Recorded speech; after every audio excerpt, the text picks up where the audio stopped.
So, Zero Trust Audit Methodology. Brian Hierholzer, CEO of Auditmation. New construct, right? We're here to talk about Zero Trust. Well, the reality is that we actually have this concept called trust everything also that nobody really talks about or is kind of labeled. And that is around IT security audits.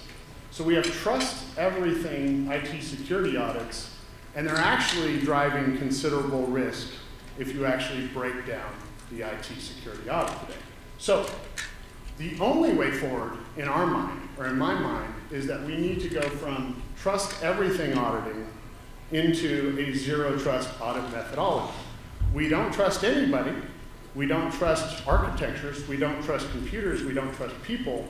But yet, we have a serious paradigm problem in the audit world and the IT security audit world. So, let's talk a little bit about history. Just a small history lesson here. Anybody familiar with Enron? Okay. Where are they? Is anybody familiar with Arthur Andersen? Where's Arthur Andersen? So what we actually have is a significant risk holders, investors, and we have an auditee that was paying the auditor about their books and what was going on. We all know what the debacle was there, right? Lehman Brothers, anyone? Debt ratings. The scale of the risk holders in Enron paled in comparison to the risk holders in the financial crisis, right? At the end of the day. We're talking significant gravity here. The repercussions were massive. Moved forward a little bit more in history, closer to today. SolarWinds. I live in Austin. CEO lived literally around the street from me. I'm not going to go there. However, we have self-attestation in the buy side. We know what happened there. I'm going to move forward off of this slide because I don't think there's a lot of people that want to look at that slide anymore, right? Okay, so we have history repeating itself over and over again. If you actually just open up the headlines, any morning, you're going to be reminded that we have a problem. On the buy side, the internal side, however you want to look at it, vendor management risk and the implications of today's audit are having ramifications every single day. Toyota, 2 weeks ago, 14 production plants offline. Why? Vendor management problem. A week or two later, Bridgestone, Toyota, again, same exact thing, right? So the reality is that we are just not learning, and history is continuing to repeat itself. So we talk about zero trust architectures, but are we actually doing it? And how are we able to validate that it's actually happening and being implemented, not only externally, but also internally, right? So we are being warned by CISA every day. Great job, warning signs, but, and I know this is an overused pun. I realize that. I can't take this little saying anymore myself, but I had to use it because it is literally so applicable. We are doing the exact same things every day, but yet the headlines remind us that it isn't working. So, back to why we're here. We demand zero trust for security architectures, but not for zero trust auditing. Instead, we practice literally trust everything today. What do we need to do? We trust everything for IT audit evidence. Auditees pay the auditor. We trust that's fine. We use 10% sampling in audits. 10%. And oh, by the way, 90% of omitted data is the appropriate strategy to provide cover for auditors and the AICPA to not have class action lawsuits against them. By design, auditing is geared to fail on purpose, so there are no implications to a failed audit or to find actual findings. We have human evidence. IT audit, do me a favor, get me the spreadsheet, give me the logs. Or don't give me the logs. I don't know. No forensic chain of custody. We're talking about machine to machine, zero trust, security architectures, all of this zero trust, yet in order to verify or validate, both internal, external, we have literally no forensic chain of evidence. In fact, it's the absolute opposite. It's pretty amazing.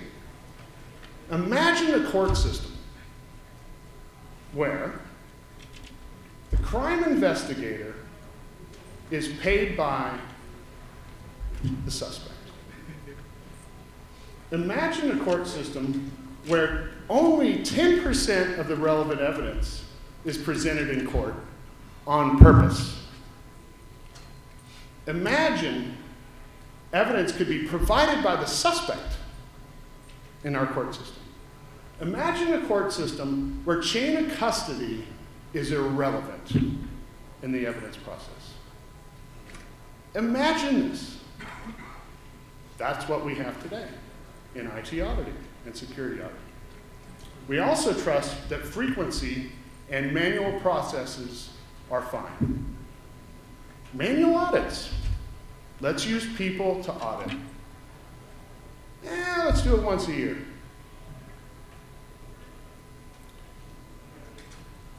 Who do we have out there? We talk about zero trust. Can't trust the inside. Can't trust the outside. Sophisticated tech. Infrastructure is code. Security is code. Hackers have code. Anybody aware of that? Hackers have code. They run code 365 every single day. They are trying to do bad things every single day, whether that's inside the shop or outside the shop. They have sophisticated tech, and it presents continuous risk. The future of IT auditing has got to go through a tectonic shift. We have no choice in the supply chain risk. We have no choice in government. We have no choice as buyers of technology. We have to validate what is going on inside an organization. So the future of IT audits require the same shift in the security approach and architectures. The exact same shift has to happen in IT auditing. We have got to drive a zero trust audit methodology. This is an eye chart. This is not what to audit. NIST, CMMC, FedRAMP, everybody has done an incredible job of creating controls that need to be adhered to of how to secure environments. The problem is how we audit. It's not what we audit, it's how we audit. So what Auditmation is doing is we are trying to drive an industry working group to define a new how to audit so we can pair that with a what to audit. We are driving a new how methodology. So there's some control candidates that we're looking to industry, security leaders, NIST, anybody in the business to try to bring together, to try to drive towards a new set of controls of how to do audits.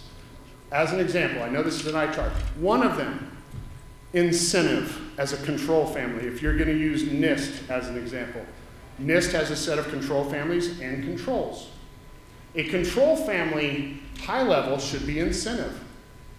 There should be no potential way where there is conflict and incentive for an auditee that can pay an auditor. Rule number one. Yet, we have no controls today. Sorry, let me hurry. This is the how paired with the what drives down continuous risk. So, in summary, before she throws me off the stage here, we need to go from trust everything to zero trust. Let's give an example of a comparison of trust everything audits to zero trust audits. We have conflicted dollars in a trust everything world. In a zero trust world, you take the conflict out. In a trust everything world, you have 10% coverage. In a zero trust world, you have 100% coverage. In a trust everything world, you have manual auditing. In a zero trust world, you have automated auditing. In a trust everything world, you have manipulated evidence. In a zero trust audit, you have immutable chain of custody.